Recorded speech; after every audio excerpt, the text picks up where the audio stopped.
Spanish territory where Carlos Bulosan once lived to tell the story of the rain, sweat, glory of Mike Jackson men who fight the destination we were destined to end.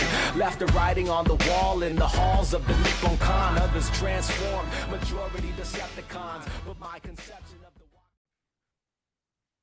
All right, this is Kevin, and today we have a pinch hitter coming in, Daniel Salle. Welcome to the show. You're rocking a Mariners hat. You excited that it was opening day? Yeah, I love when this time of year rolls around and having, working through the last few months and staying pretty busy. It's kind of nice that as I get into off-season mode, the Mariners get going, and yeah, I'm ready to have something to lock into every night. Yeah, so this is the Wait for It Seattle podcast, and we have Daniel Salle with us. And let me give you his title and give you some background on who he is and why he's an esteemed guest. Daniel Salle is the director of basketball operations / radio play-by-play. And I'm going to ask you about this dual title in a second. But for the Montana State University Bobcats, and this is significant because the Montana State Bobcats were just in the NCAA tournament. They qualified by virtue of winning the Big Sky tournament. I'd love to hear your stories about being in the Big Sky. And Daniel was there the whole way. Their final record, was it 30-5? 31-5? 30-4. 30-4. Uh-huh. And I'd be really interested to see how many teams in the country finished with 30 wins. Because that's incredible. And you were there the whole way. Even at one point, obviously you weren't playing, but you had a little highlight moment of your own, calling one of the most exciting games in March. And I'll ask you about that. Prior to Montana State, Daniel Salle was the sports information director at Carroll College, where he managed and coordinated game day operations for 15 different teams. And he was responsible for the media relations arm of the program. And since 2019, he was handling play-by-play for all of Carroll. So that's why you can hear a distinct and trained radio voice. More importantly, Daniel Salle is a Seattle native and a longtime friend of mine, someone that I admire, someone that is very special to me. And if I want to talk sports at any time, if I have something to text someone, and I have a lot of people in my life like this, but he is someone that is a great listener and that can consider all viewpoints and is very wickedly smart and great at his job. So it's great to have you on. Daniel, how does it feel to be out of, in the off season? I mean, you just experienced the NCAA tournament, and now you're just all of a sudden done. Has it hit you? Yeah, it has. There's something that one of my old friends and roommates and coworkers and I talk about called postseason depression, because I think when you're going through a season, you're never thinking about the end of it, but in the back of your mind, it'll be there at some point. And this year in particular, I mean, you just went through the list, 30 wins and Big Sky champs and all that. So, you're in the moment, and the stakes are high when you're winning, and you want to make sure everyone's being taken care of. So you're just always moving to the next thing.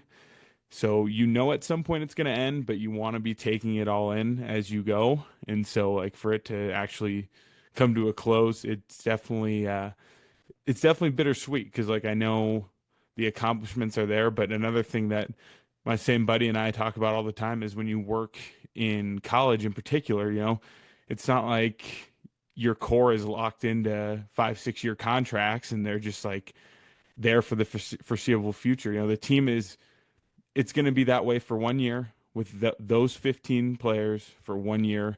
and it'll never be exactly the same moving forward. So, it's just, there's a lot of thoughts this time of year, a lot of reflection, and I'm obviously grateful, but it's a weird feeling being on this side of it now. Yeah. So I don't know if you saw this press conference, but Tom Izzo, the head basketball coach of Michigan State, was on the podium. And you actually see a lot of these coaches after it's all over, they're giving these pressers, and they actually seem the most candid and the most genuine at the moment. And Izzo was crying, and he said there's two types of locker rooms at the end of the season. There's the locker room where there's people whining and complaining at the end, kind of pouting, and then there's a locker room where there's hugs and crying. Um, and uh, I'm interested in your perspective because the director of basketball operations, for people that don't know, this is a person that's kind of doing all this behind the scenes work, everything short, and even some end up coaching, but everything short of coaching, like you're keeping the coaches on track, right? Mm-hmm. You're keeping the entire organization, kind of the engine moving, travel, um, all the game day coordination that's needed. You're in charge of that, and you have insight into, you're part of you're part of the team. And so, how was that at the end of the season, when you're in the tournament, all these highs, and then it's just done, and you come to the realization that, like, oh, this is it for all of us. It's like graduating, right? Like, this is the last time you're going to be with these people in this moment in time. Yeah, we had a very special senior class, so that was definitely something I thought about a lot as that second half unfolded. So we played out at Ohio State and actually had a lead about 5 minute mark of the second quarter, and then they went on a run, and it lasted the last 5 minutes of the first half and extended about the first 5 minutes of the second half, and all of a sudden you look up and it's a 20-point game. It's like, well, all right. So, you kind of start to feel it. And the thing that I got to benefit from was having a full post game show to sit there and unpack it and talk through everything, talk about the seniors, talk about the year, talk about, my point of view on everything, and just kind of, express gratitude and, really kind of work through all the thoughts I was having in my head for the end of a season and just say it to whoever was willing to listen at that point. I don't really know as far as after the game goes. I think a lot of people stay and listen until they hear from the coach and then probably get on with their day. But I definitely wanted to make sure that for whoever was still tuning into that, I wanted to be able to, at least try and do my best to kind of put a bow on everything, because especially with the type of season it was, like, I wanted to make sure that, it wasn't just me being disappointed after a loss. It was me acknowledging everything that was accomplished, how hard it is to do that, and all the work that went into it. So that was pretty cool to be able to, my post game show actually, it's really long. I have 4 post game commercial breaks to get through. So, like, there's a lot of time for me to get in there and talk Yeah. and say my piece. So on for the last game of the season, definitely went a little longer than normal, but it's like, it was good to be able to just kind of unpack all that. Well, yeah, you're also in the NCAA tournament, right? So soak it up. I mean, there's a lot of excitement that comes with that, and a lot of accomplishment that needs to be recognized and acknowledged. I want to ask you a bit before that, because Montana State's just, cruising through the season. I texted you at one point when I realized you had only 3 losses, and it was like January at that point, or February. Um, and I was like, this is amazing. You guys are doing incredible. But you kept it pretty level headed. You're like, this is a long season, right? And we Hmm. get to the Big Sky tournament, you make the championship game, and it's coming down to the final moments, and the team's losing. And after such a great season, the season could have ended right there, right? Because I mean, correct me if I'm wrong, but I think the Big Sky was a one bid conference, right? Yes. So, Yeah. whoever wins the tournament is in, and whoever loses is out. And y'all were in the danger zone at like in the final 2 minutes. Now, you might remember the score, and you probably do. But it was getting down to crunch time. Did the season flash before your eyes, or did you even have time to like even think at that point? So, there were a lot of things running through my head. So, I mean, the biggest thing is we knew we were still going to be playing in some capacity because we won the league outright. Yeah, We were at least guaranteed a spot in the WBIT, which over the last couple of years has kind of the become secondary. the main secondary tournament on the women's side. So, we just to talk you through the Big Sky tournament. So we won our semifinal game on Tuesday afternoon. We played at noon, and afterwards, the other semifinal game tipped off, and NAU was the number 2 team in our league, and we had a couple absolute battles with them, and I think we all kind of expected to be playing NAU, and they got upset by Montana in the Yeah, other semi. So and all of then a you sudden, you have get Montana, who's our rival, and yeah, for those who don't know, like the Cat Grizz rivalry is like something super serious. Like yeah, it's, being involved, like there's feelings that hit you during those games that don't exist anywhere else. And it's cool. I'm not like, I don't want it to sound like I'm like this radical guy when it comes to game day against the rival. Like, no, I get in there and it's something that's fun to be a part of. yeah, Your nerves are running a little higher. It's just an intense thing. And so for them, they got hot and made the championship game. It's like, all right, we got a little bit of a rivalry on our hands here, and they came out and jumped on us. It was 15-3 to start the game. All of a sudden I look up and we're halfway through the first quarter, down 12, and it's like, well, I'm not used to this. We had some slow starts over the course of the year, but to have that happen in the conference championship game, I'm like, oh boy, all right, so this isn't going to be easy. And our point guard, God bless her, she's just a brilliant player. She's MVP of the league, and she had 17 first half points and kind of weathered the storm and got everyone going in the right direction. And the second half, there were a couple points where it looked like we might run away with it, and we didn't. And all of a sudden, we're kind of clinging on to a 4-point lead with like in the last 2 minutes, and then we had a couple turnovers late, and they took the ball down with no timeouts left and kicked it out for a three to take the lead with 7 seconds. So all of a sudden, you look up, 7 seconds on the clock. It's a timeout. Coach Ben's drawn up the play, and I'm sitting there. And normally, I'm sitting right next to our bench yeah. for the radio, but for this game, I was actually like across from our bench. So Was I got that a lot of space. excruciating? Yeah, Yeah, so I got a lot of space, and I'm like sitting there, kind of got my hands like on the chair, and I'm like rocking back and forth, and I have a tough time sitting still to begin with. So, yeah, that's kind of how I am when I'm broadcasting games. I'm moving in some capacity, whether it's talking with my hands or rocking back and forth. So, yeah, and I'm like, oh my goodness, what does this look like if we don't win this game? Like, is this all for naught? Is yeah, this? And I'm like, all right, well.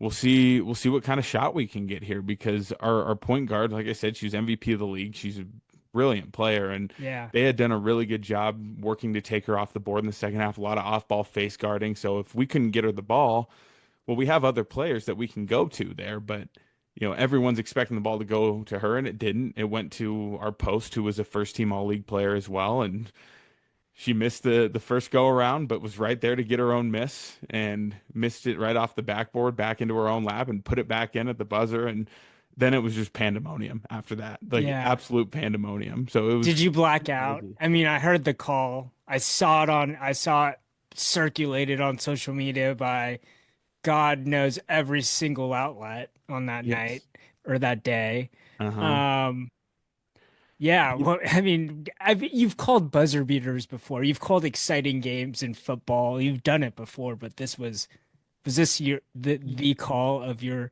young career? Absolutely. And it's going to be hard to beat it, whether I'm in this same job for another 10 years or at a different job when something like this comes up again. Who knows if it even will, but I don't know if I'm ever going to be at a place, moving forward where I'm going to have the same level of attachment. And that comes with me being a staff member in the Yeah, program. Like, yeah, so there's a certain attachment, and there's, being my third year here, we had a early exit at the conference tournament my first year with a team that was picked number one in the league going into that season. So that was kind of disappointing. And then my second year was kind of a retooling year for us, so to speak. We dealt with a lot of injuries, so this was the year, like it's like, all right, my first 2 years have kind of built it up to this point where we're in a position now to win the league and win the tournament, and we had the perfect roster in place to do it. And we have, seniors who decided to take an extra year eligibility and come back, a couple of transfer additions, some really good freshmen. Everything kind of fell right into place for us to have the team to accomplish all this. And we got a lot of great human beings on the team as well that I've gotten the chance to get to know over the last couple of years. So all of a sudden the game ends and it's like, man, I finally went to a commercial break after the final play, and I just sat there and lost it. Like, just like head into my hands, like tears out of my eyes. I mean, Yeah. it was just unbelievable because it's just a lot of hard work that, you kind of get used to doing, but all of a sudden you look up and you see your coaching staff and your players out on the court. There's Yeah. confetti flying. They're playing "We Are the Champions," and it's like such a cliche song for that moment, but like, Yeah. You but are then the you feel it. champions. Yeah. So then during the commercial break, I went out there and found our coaches and gave them hugs, and it was just a really special feeling. I Yeah. definitely wasn't sure how I was gonna expect it to feel. You play this day through in your head leading up to it, like, all right, we got a chance to do this, but then to have it happen and to have it happen the way that it happened, like that added so much more emotion to the moment with it coming right down to the wire like that. Yeah. Well, we'll link to the game-winning shot and call. I think in my head I'm like, follow your shot. Like, follow your shot, and if you're on defense, find your man and box out after they miss a shot, right? If you're the Grizzlies. But thank you for sharing. I mean, incredible season. Congrats to you and your team. Plenty to be proud of. I do want to broaden this discussion out because I feel like when you got this job a few years ago, um, women's basketball has just been on this ascent, like this climb into mainstream popularity, and it's something that we talk a lot about in this podcast. We've talked about the unrivaled league and the implications. We've talked about the WNBA. We've talked about several of the college stars. We've talked about UW women's basketball. Um, and even like this year, and I don't know if you've got the sense. I mean, there are legitimately, it seems like, more individual household names in the women's bracket as opposed to just Cooper Flag on the men's bracket. And, correct me if I'm wrong, but like if you ask the average human being, average sports fan, they'd probably be able to name more women's players. And I think it's just different than when you and I were growing up. I'm following UW men's hoops, for example. Like, it's just the women's game is on a different plane, and you have had a front row seat and you follow the sport intimately for the entire season. Um, I'm interested in your perspective on uh, how do you feel about being a part of this? Do you feel like it's just a sense of all it took was like mainstream media paying attention, putting a spotlight? Do you think this was about just the game, the level of play getting better? Maybe it's a mix of all these different things. What's it been like, and what do you think is the cause of the game being elevated, at least in the average sports fan lens? Well, I think the biggest thing is just like finding people that really care. I was when I worked at Carroll, that was where I really started to feel it because they had a very successful women's basketball program that I was covering, and I had people listening to my broadcasts and showing up to those games, and the community support was there, and it's the same at MSU. Part of the reason I love this job is because we pack it in. We were number one in the league in attendance, and getting a couple thousand people in the arena every night and going around the Big Sky. That's not the case, or hardly anywhere else really. Like Montana draws pretty good crowds, and Idaho State draws some pretty good crowds. But there's some arenas that we go to around the Big Sky that are empty, and it's fine. Some of them are in bigger cities where there's a lot going on. But I think on a national scale, the game is obviously taken off, and there's a lot more conversation around it. But there are just some some players that are so undeniable, and that goes beyond just their talent on the floor. Like these are becoming A-list celebrities. You know, Caitlin Clark and Juju Watkins and Paige Backers, like these are people who are so polarizing and so beloved, you know, just outside of their craft. And it starts with what they do on the court, but for them, you know, they have strong personalities in the best way possible off the court as well. And I think it just is able to draw a lot of attention. And Caitlin Clark was obviously such a huge piece of it too, especially Yeah. the style she plays, you know, and for her to be able to take it up the floor, and she's an incredible passer. She can shoot it up to, 30, 35 feet away from the basket, and it's a layup for her. Like, those types of people, I think, just draw a lot more eyeballs from the common fan, the common sports fan. And once you get in front of the screen, even if you're just starting out by tuning in to watch a player like Caitlin Clark, then you see everything else. Yeah. You realize, wow, this is a really exciting brand of basketball. The Final Four the last couple years has been really good on the women's side. Just some really good games. And I was lucky enough my first year working at MSU, we all went down to the Final Four in Dallas, and that was the Iowa LSU national championship game. And that one Yeah. Two obviously big stars. garnered a Yeah. ton of attention Yeah. and for all kinds of conversation around that. But the semifinal game where Iowa knocked off South Carolina and Caitlin was just pulling from everywhere, like there have been like just some really signature moments, I think. And I think like in the world of sports, like the moments make everything. Yeah. Yeah. And I kind of agree. Like we're so drawn. I get drawn to dominance, right? Because it's something special to watch, which is why at some point you end up cheering for Tom Brady. I think the best example is Tiger Woods, right? Like for people of my age, like we grew up like knowing Tiger was the dude and that he could Hmm. always win a major, right? And it's like when you watch Caitlin Clark play basketball, like you want her to go off for 30, 40 points because it's exciting and you know she can do it and not many other people can do it, right? So it's just quite an amazing thing. I'm looking forward to the Final Four. It's gonna be a fun one. It's gonna be exciting, and it's you're starting to see storylines from year to year, and people are paying attention to these storylines, and it's exciting. And I was talking about it in the last podcast. Like I'm already scouting for the Storm. They have the second pick this year. I mean, there's been a lot of talent in the tournament, and I'm looking forward to seeing how it all ends, especially if like USC can pull it off without Juju. Um, Speaking of basketball, you had a little like postseason like vacation, Yep. which involved more travel. It's not like you travel enough. But I mean, is this where you spent your airline miles? Like, so tell me, what did you do? You all, you finished the tournament. Where was your tournament game, by the way? We played in Columbus. Okay, you were at Ohio State. Yeah. Was that your first time on campus? Yeah, it was wild. Yeah. Did you Elite see the football facilities. stadium?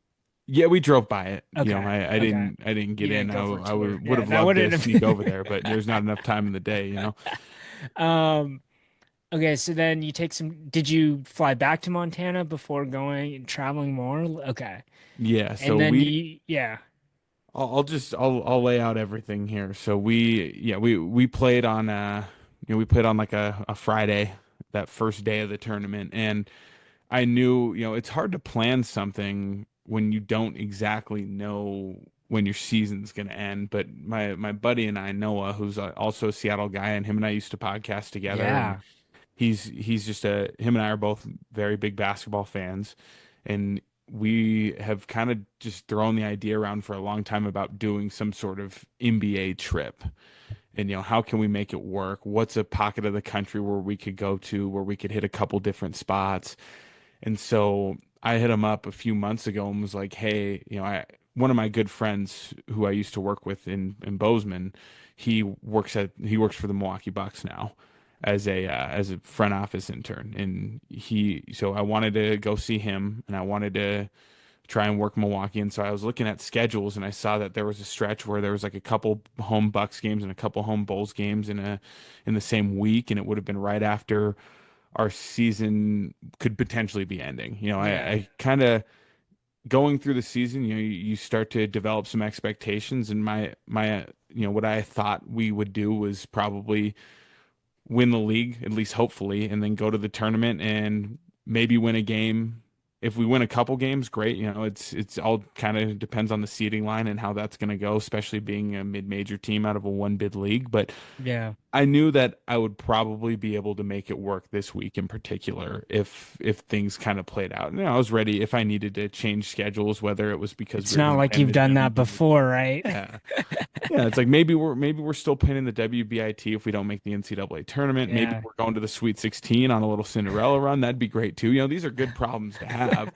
But like, I'm just going to be prepared anyway. So my buddy and I kind of mapped it out. And once I mentioned Chicago and Milwaukee, he looked into it and he's like, all right, we could go out to this game in Detroit. We could go to Indianapolis. And we ended up setting it up where I was like, all right, Tuesday we get to Detroit, go to a Pistons game. Wednesday we'll drive to Indianapolis, about 4.5, 5 hours, go Yeah. to a Pacers game. Thursday we'll go to a Bulls game. Friday, go up to Milwaukee. It's very close to Chicago. Go to a Bucks game. Saturday, we went back to Chicago, went to another Bulls game. So it all kind of fell right into place because I got my buddy who works with the Bucks, and I know I have another friend who I know through my friend from the Bucks who works for the Bulls. So, then you're able to kind of save some money on tickets that way. I Yeah. had some airline miles that I booked my flight out to Detroit with, and I had a boatload of Marriott points. So we had a lot of our hotel rooms were paid for because of that. And so Yeah. it all worked out well where it wasn't like, if you're just following from afar and you see that I'm just like stepping out to NBA arenas night after night, 5 days in a row, you're probably like, how does he afford this? And the answer is I probably wouldn't be able to, but because I work this job where I'm overseeing all this travel, I get a lot of hotel points and flight points and stuff like that. So it all worked out pretty nicely. Yeah.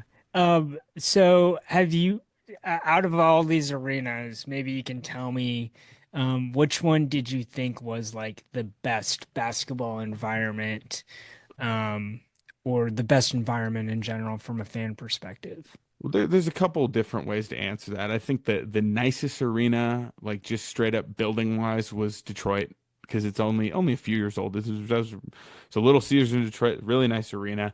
I thought the coolest layout was Indianapolis. I just think that's a building designed to go in and watch basketball and nothing else. Yeah. The court is kind of down underneath ground level, and it's built to take in a basketball game. It's got kind of the old fashioned field house ceiling. It's very spacious in the concourse. I thought the United Center was just like a very first class arena for an NBA team in Chicago. Like it's very well laid out as well. But I thought the fans in Milwaukee were great. I thought as far as just like a feeling of the crowd, Milwaukee was probably the best one. I mean, that's a championship team, right? So they Yeah. have a banner up there. They have a bona fide star. Shout out to one of our listeners, Mikey Phillips. He adopted the Milwaukee Bucks after the Sonics left. By the way, did you adopt a basketball team after the Sonics left? Like, do you have like a default team? I mean, not particularly. I think that's part of the reason why I've kind of developed such a liking for the NBA is I haven't really had one team to just follow like I do with a team like the Mariners. I can just kind of any given night turn a game on and take it in, and the league's so deep in talent right now that there's just a lot of players worth watching. My allegiance probably lies with LeBron over anyone Yeah. as of right now. Like once it gets to playoff time, like I'm gonna be rooting for him first, Is especially in it the is home it the stretch. Tiger Woods thing? Is it like you're attracted to dominance? Yeah, honestly, I used to not like LeBron like a long time ago, and then in 2012 they played the Thunder in the finals. I'm like, all right, well, I'm gonna root for LeBron, and when you're rooting for him, you're watching, you're like, this guy's amazing. Like, what was I talking about? Yeah. Yeah. He's so good, and Yeah. so since then I've been, it's one of those things where you start hearing people talk crazy about these people. And it's like, what are you talking about? So he's one of those guys. There's a lot of athletes that over time I've gravitated towards because I've had to defend them in conversations with people who are just like hating for no reason, and that's not my get down. So I want to ask you a question because you witnessed these NBA games in person, and there's been some talk about this, and I've brought it up with Brian, my co-host. Uh, the NBA is a league I think, is struggling. And it's struggling in a way, in a way, if you look at where the other professional leagues are in the US, and I'm talking about the big three. So like the Mhm. NFL is obviously like the king, like owns Sundays, owns Mondays, owns Thursdays. Every innovative move the NFL seems to make, it seems to have worked. Like these Europe games that are like 6 in the morning, people are pumped about them. They watch it. The expansion of the regular season, like more games, like truncating preseason, right? Like, and it seems like they've gotten away from controversy. Like NFL has like the biggest liability with like concussions. Like it just people don't talk about it, so they have a good control of like on their PR. Like the NFL just seems like it knows what it's doing, and at every point in the calendar year, there's something with the NFL going on where people can talk about it and think about it. Like right now, we're in the free agency mode, and then we'll move into the draft, and so on and so forth. Major League Baseball, I think, is doing a great, and you know, feel free to disagree with me, but like Major League Baseball is doing a great thing. They've marketed their young stars, right? They've added the wild card, and things are always interesting in the last 2 weeks of September.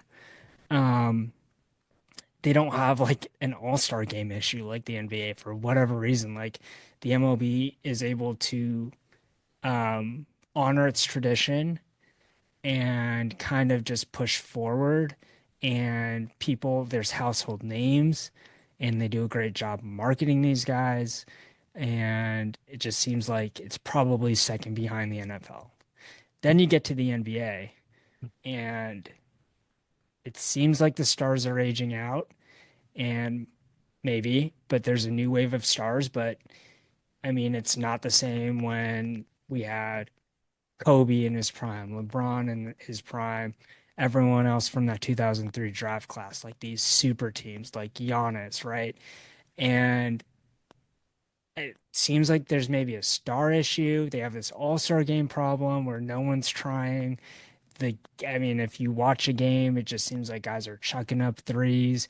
People don't pay attention in the regular season until you get to the and you know, maybe you get to the playoffs. People are complaining about how long the playoffs are. They try the NBA Cup, maybe it works. I'm not It doesn't make me that much more interested, and maybe it's because I just don't have a team that I follow. I don't know. Maybe I'm wrong, but it seems like the NBA is in third. Do you agree with me? And if you do agree with me, how can the NBA get better? Can you Yeah, I solve mean, this issue? I think I don't think the product is lacking as much as people say it is. I think there's a weird kind of toxic nature around how basketball is talked about. Hmm. And I think that's on television, it's on Twitter, it's everywhere. And I don't really know why it's that way. And I try to stay away from that because I don't know, it's not for me. I personally enjoy watching the NBA and especially the last few days getting up close, like you really see it. I mean, I was sitting in Chicago with one of my friends who's not really a big basketball fan, but he we had a ticket for him and he came to the game and he's like, "Wow, this is amazing." And we were like, we got some good tickets for that game and we were only a few rows up. We were lower bowl and I was like, "Yeah, you gonna sit here and try and tell me these guys aren't trying to guard?" He's like, "No, I can't tell you that." I'm like, "Yeah, they are. They like Yeah, this idea like that guys don't play defense in the NBA is ridiculous. Like of yeah, course they do.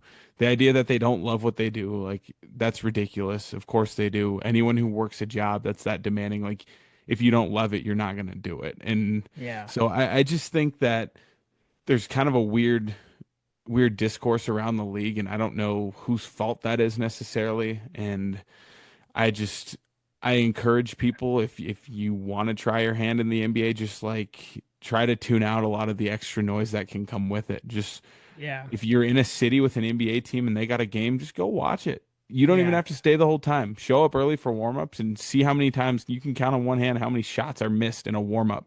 Like yeah, these guys are superheroes. Like they are amazing, amazing athletes. And I just to me something cool is happening in an NBA game every minute, every 30 seconds. Like I just yeah, think that it's so much better than people give it credit for. And I know that there's kind of questions around the future of the league because there's the Durant, LeBron, and Steph wave kind of trickling out. But you look around the league, like Cade Cunningham's having a great year. Shai Gilgeous-Alexander he's reached superstar status, like undeniably. He's going to win MVP of the league. Jokic, Luka, Giannis, like these are people who are going to be around for a long time still. I just people for whatever reason don't seem to like Jason Tatum. He's accomplished more than just about anyone I've ever seen in his first 8 years for a career, however long he's been in the league now. I think it's 8. Yeah, 2017 draft. So Yeah. I don't think I'm not worried about like having an interest in the league when some of these guys are done personally. Yeah. And Yeah. you're probably asking the wrong guy because I don't think there's nearly as much wrong with the league than other people do. And I also just don't care about like the all like to me if they're sure there's an all-star game problem. I just don't think that matters.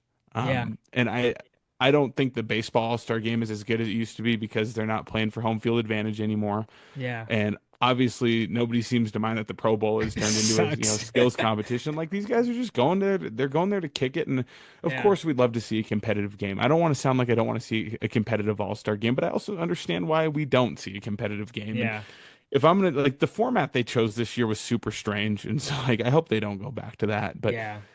I don't mind turning on. Like I'm not. To me, the NBA All-Star Game's never been appointment television. But I don't mind turning it on and watching. Like, oh, well, Dame and Steph just for 5 minutes took turns launching 40-footers and like they were making them, and then they're throwing alley oops from half court. Like, it's cool stuff. Like, Yeah.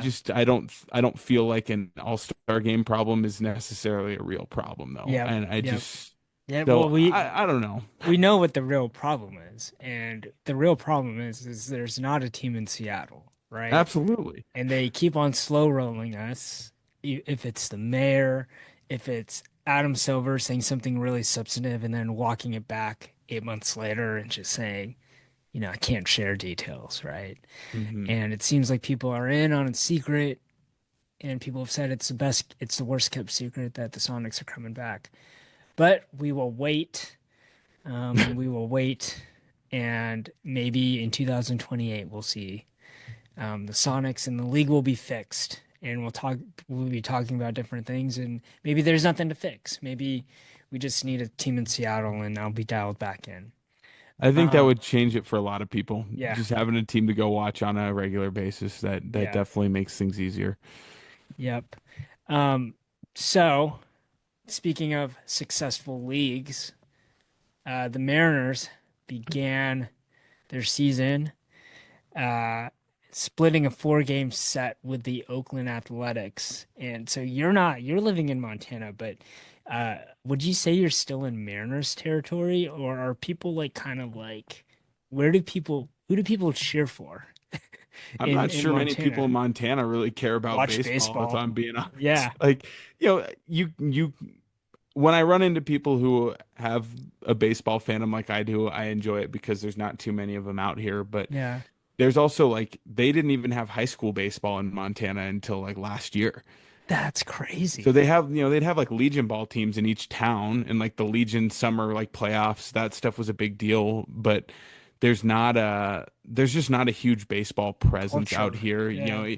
You're gonna have Yankee fans and Red Sox fans everywhere, so there's some of those. You have some Mariners fans, then you have like Minnesota Twins, different teams like that are maybe somewhere in the Midwest or Colorado Rockies, and you see it. I mean, it's the same in Montana across all professional sports because you don't have those teams anywhere locally, so it's usually a pretty mixed bag. But when I rub elbows with some baseball fans out here, I enjoy being able to talk to them about it because it's not something I get to share with people very often. Are you hardcore? Do you watch every game when you can? Yeah, Or okay. And so did you watch any of these 4 games? I watched opening day. I was able to watch a little bit, just kind of on my phone. Yeah. Because after that was the night I went to the, let's see, Thursday. That would have been the Bulls Lakers game where Giddy had the half court shot at the buzzer. Yeah. So I was there, and after the game was hanging out with some of my buddies that I was with over there, and just like was kind of watching on my phone and didn't really get to see any of the exciting stuff live. But it's hard. I didn't get to watch much of Did anything you this buy weekend, the honestly. 1999 streaming package? No, Did because you I hear have about this? Fubo. I Oh, you did have hear about it, Fubo. but I have Yeah. Fubo, so I like Yeah. it's like if I switch to the 1999 streaming package, that'd be great. But then I need something for everything else, and I already have Fubo. It works for me. I know Yeah. how to operate on it. And it's like, well, Yeah. if I get something cheaper than Fubo, but then I'm also spending the $20 on the streaming package, what does that look like? Am I kind of like it's not? It didn't seem worth it to me to change anything, I guess. Okay, so let me ask you uh, at least one question about the Mariners. Um, what are your expectations for this year? In the most like, put on your like your objective lens. Like, is it seen as a dis is it disappointing if they, I mean, obviously it's disappointing if they make the playoffs, but if they miss the playoffs. If they miss the playoffs, um is the fault is it like, do you just point at ownership right away and just say they should have spent more money on the off season, or are you more in the camp like, well, there's really nothing that would have made sense in the off season. They did what they could, but like basically you're taking Dipoto for his kind of like what he said at face value. Like he did his best.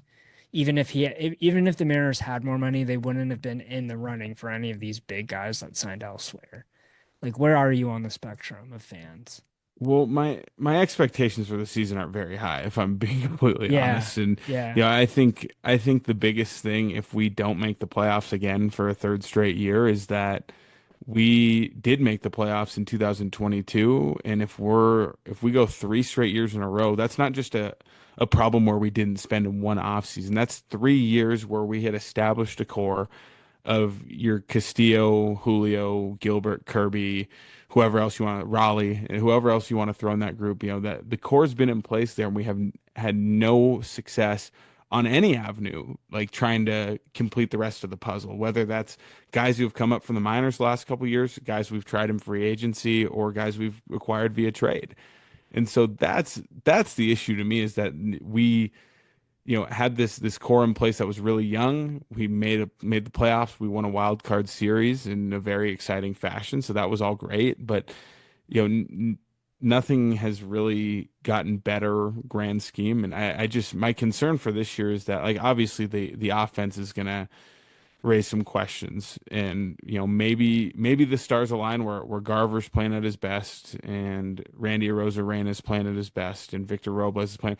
Like there's a world where this is a team that could come out here and win a lot more games than expectations showed. If the pieces fall into place the right way, but I'm not banking on that. And I also, how long can we just ride out the starting rotation? Like, I Someone's don't know. arm's gonna fall. I mean, we're already starting the season without Kirby, right? So like, Yeah.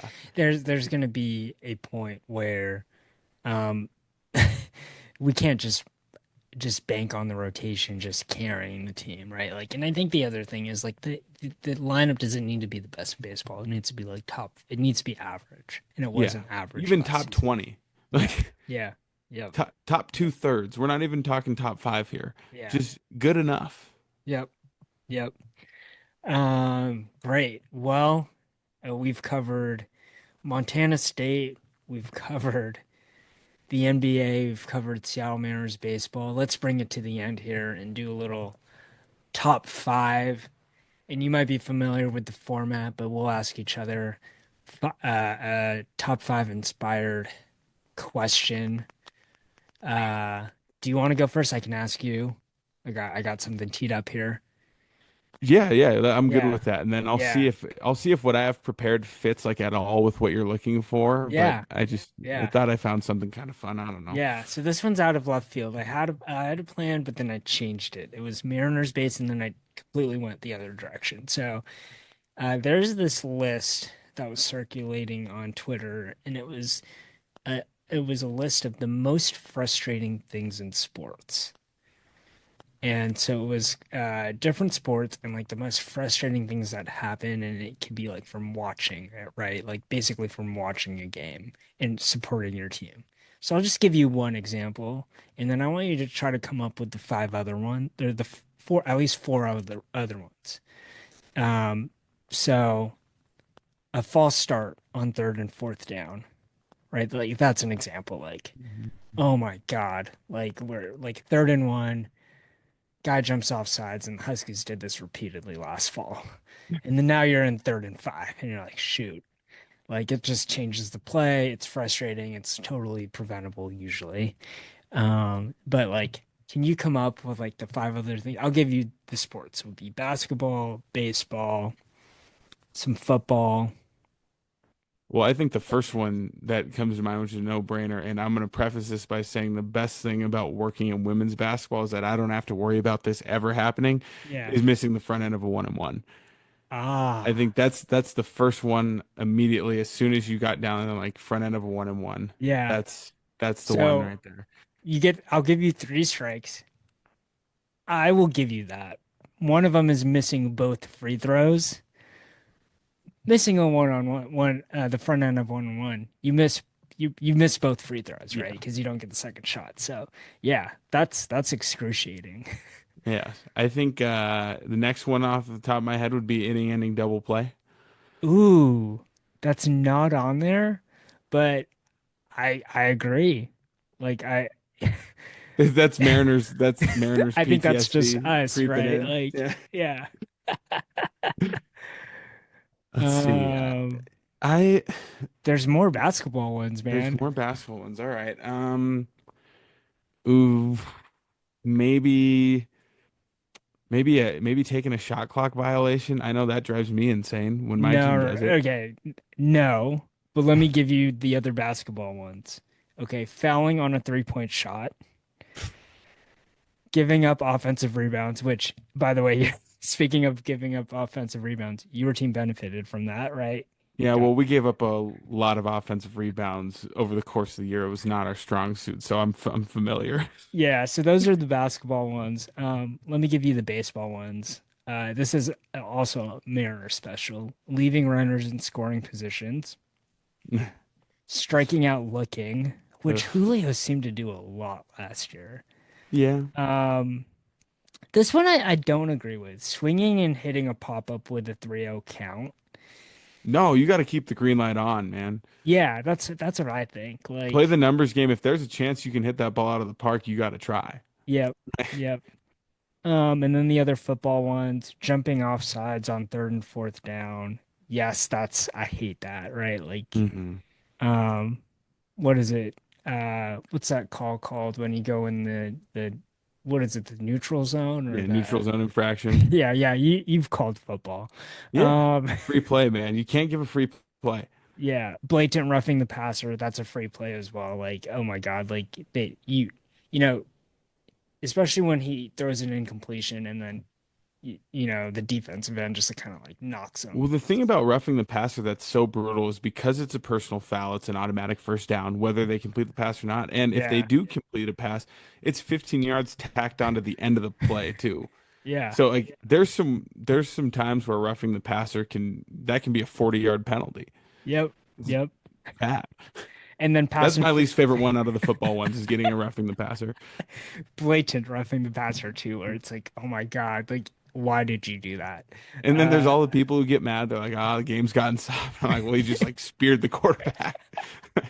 He just threw the ball, and then 3 seconds later got hit in the ribs. Like, I'd yeah. be pretty upset." And then the last was pass interference on third or fourth and long, right? Like where it's just like, oh shoot, like this was another one where you're gonna get the ball back and then you just extended the drive. Um, so the most frustrating things in sports. Yeah, Those are all good I answers. think the ones you named though, those were all fair game though. So good work, good work. Yeah, the front end of the one and one, man, it's just it's brutal. I'm glad I don't have to deal with it firsthand. Has your frustration with like like coach frustration, like do you have to like filter yourself when you're on the radio? Because you're in a pretty unique situation where you have to have like some sort of objectivity, right? Like you're calling that game, right? It was like Hmm. part of your job. But this is like this is your team as well. Like you're taking care of them, right? You're part of the staff. So do you have like a filter? And this is such a deep question, so sorry for asking this No, like at the that's very fine. end, but like Yeah. Do you have to like kind of zip your lips and Uh, just I try sometimes, and I sometimes I succeed, and sometimes I fail. yeah. There's going to be things that are going to set me off that I probably shouldn't allow to, but at the same time, it's not like I need to be, I'm not calling the NBA finals on ESPN where everyone is listening to me. The people who are listening to me are listening to the Montana State broadcast. They are Montana State family, friends, parents, fans. Or So, me or your brother that just choose yeah. to tune in on Learfield, right? Yeah, so it's just like I can be a homer and like, it's hard not to be. Yeah. There's Yeah. I'm at practice every day, and so I there's obviously certain things that I deal with on a day-to-day basis and know about the inner workings of our team that I'm not gonna go there on once I'm on the air because I can't. But like there are definitely things like I got to make sure that I'm not just like throwing out terminology for what we call certain things. I got Mm, to remember like, all right, the play we just ran, the certain cut or whatever, I'm gonna call it a more generic basketball term than as opposed to like what our play call is for yep. something. And Yep. the nice thing about play by play is like you have to be locked in on the ball. So I like in real time, unless I'm sitting higher up somewhere, like I get lost in what we're actually doing unless I'm actually looking for something specifically. So Yeah. it's not. I can't always just give you the specific breakdown of what happened. I'm usually a little more generic with that because I gotta follow the ball. Then after the game, I can go back and watch, and I can watch all five players move at once and say, okay, well, when we scored at this point, this is the play we ran, and Yeah. this person was supposed to be here and ended up here, but we still did this, and so Yep. it's definitely hard. There's a much higher emotional investment than I would have expected to come with it. And it's something that I'm constantly working to be better on. That's for Yeah. sure. So And I thought this yeah, year I was, but it was also easier this year because we kept winning. So I wasn't as upset about things. yeah, it's like the beat writer that covers the team, right? Like their best life is when the team is winning, right? Like every game, every story is a feel good story, right? So good stuff, good stuff. So what do you have for me? All right. So this is where I landed. And the number ends up being 5 here, so it kind Oh, of that's works out well, perfect. but it's having to do with the NCAA tournament and having the results that we had the last 2 days of the Elite Eight, we're getting all number one seeds in the Final Four. So you probably remember this, but the last time that happened was 2008. Yeah. Um, so what I wanted to see if you could pull off here is, I mean, the four teams in that Final Four is UCLA, North Carolina, Memphis, and Kansas. It was Derrick Rose versus Mario Chalmers in the national championship. It was a great tournament. That was the year Steph Curry went off. Like that was a great tournament. So I'm Yeah. like, I've been feeling a lot of nostalgia about that, and so I wanted to see if you could name me the five consensus first team All Americans from that year, from Oh, 2008. okay. And so I just told you the Final Four teams. Yeah. Three of those teams are represented. That's a hint for you. Three of those teams are represented. Okay, so you said UCLA, Uh-huh. Russell Westbrook.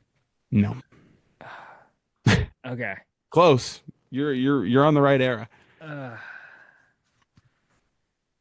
is there a UCLA player on this team? There is, yes. Yeah. All the one Final Four Kevin team. Love. Yes, Kevin Love is correct. The one Final Four team not represented on here is Kansas. Kansas didn't have anyone on there. Okay, so It was North Carolina, UCLA, Memphis, and Kansas are the four teams. Tyler Hansborough. Yes, correct. Let's go. That's two. I get one strike. I get two strikes. So I've hit two. Okay, so Kansas. I Let me don't give you think. one more hint to make this a little Yeah, easier too. The yeah. Memphis player is not who you would think it would be. Is it Chris Douglas Roberts? It is Chris Douglas Let's Roberts. go. Nicely done. See, there you go. Yeah, people would think Derrick Rose, but CDR was really good. He was so Um, good. they had a great dribble handoff offense. If you want to learn about dribble handoff, um, God, how did I get Chris Douglas Roberts? So I got three. Um, okay, Kansas. It's not Chalmers. I don't think No, it's. Kansas didn't have a guy. No So they didn't Kansas. have a dude. So did I hit three? Who's You the got four? three. UCLA, Kevin Love, North Carolina, Hansbrough, Memphis, CDR. So out of the last two, so that year's freshman class was insane with Kevin Love and Derrick Rose. But the guy who's left on this All-American team who was a freshman that year, one of John these, Wall. nope, No, you're a no, little no, no. early. Ah, This is the guy who I thought was the best out of all these guys, and he definitely did not have the best NBA career, but he was elite. just give me the team. I'm not going to get the player. Well, I said it's not from Kansas, but it's very close by. It's not from Kansas, but Maybe even it's in the same state. Kansas State. Oh, Michael Beasley. Uh-huh. That was pretty good. And the last Is he guy was still in the league? no, he's not in the league Yeah. anymore. The last guy has had a long NBA career. He might be done now, but he has had a long NBA career, and he was a college teammate of Kevin Durant. Oh, Avery Bradley? Nope. Still a little early there. A little bit before him, before his College time. teammate. Was he a guard? Yes. I'm not going to get it. Who is it? DJ Augustine. Oh, So DJ that's your Augustin. That was 2008 pretty good. consensus first team All-Americans. Oh, I do get some props for hitting Chris Douglas Roberts, right? Yeah, that was the one I was excited to see if you could get it. I figured with enough thinking, like Tyler Hansbrough, when was he not a first team All-American? Like you were going to Yeah. find your way into that one eventually. Yeah. Kevin Love was crazy, but it's interesting looking at some of these guys. Like All-Americans, yeah. looking at the second team, I'm like, Luke Herringody, he was real good. Oh, Notre Dame, right? Yeah. Yeah, him and Steph, Roy Hibbert, Chris Lofton from Tennessee. Like that was an era where I really enjoyed college hoops. So it was Yeah. fun to kind of look on that. Yeah. Well, that was good. I'm excited. Do you have predictions for the Final Four? Let's end on that.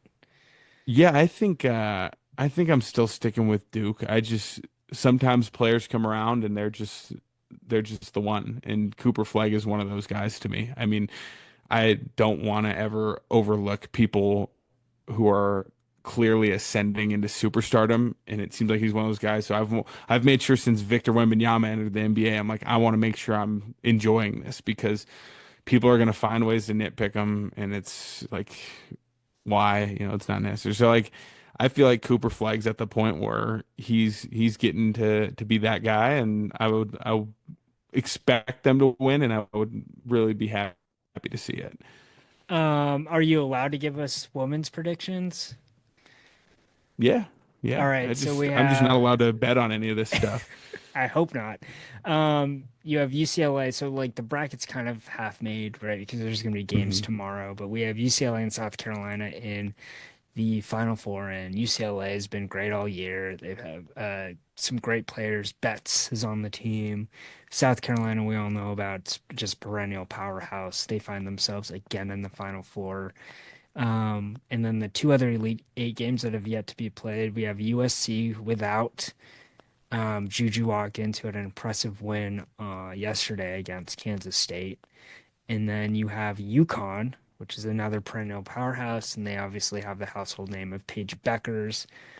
The winner will play UCLA, so you could get potentially UCLA, USC, all Big Ten championship, Yeah. Final Four championship, semifinal.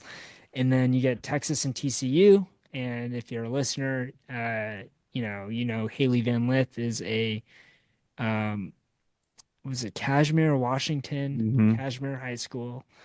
Um, she's with her third team in the NCAA tournament, and they'll be taking on Texas tomorrow, and the winner will play South Carolina. So I guess just tell me who's going to win the championship. I so badly want to pick UConn because I am such a big fan of Beckers. Like I just love her style of play.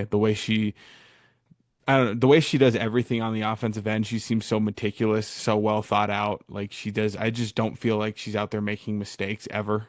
She's Yeah. just super, super smooth. But at the same time, there's a certain level of inevitability that feels like it's always there with South Carolina. So I feel like it's going to end up being South Carolina, and I might be wrong. I know UCLA's kind of been top dog for a lot of this season too, so they're legit. If Juju was still playing, I'd pick USC because I just have a firm belief in her and how valuable it is to have like the star of the game on your team, especially with the other pieces they have. But with the circumstances, my pick right now is going to be South Carolina. I also want to mention that TCU's head coach Mark Campbell, he was coaching in the Big Sky 2 years ago. My first year, he was at Sacramento State, and we were going toe to toe with them in like Is this the very big games. Kalen DeBoer of women's college basketball, like just making the jump? Like, I mean, not really, because he was at I mean, he was a top assistant at Oregon. Like got it. he was the Yeah, one recruiting like Sabrina Ionescu and stuff like yeah, that. So like yeah.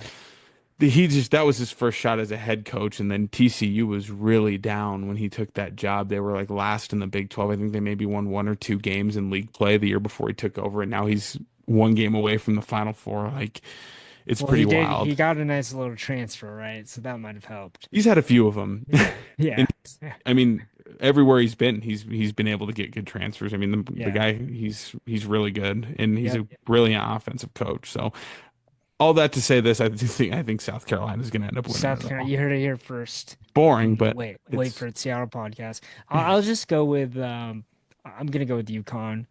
I think you got star power. You got a coach that's been there multiple times, and hopefully Paige Beckers just somehow slips to the second pick in the WNBA draft.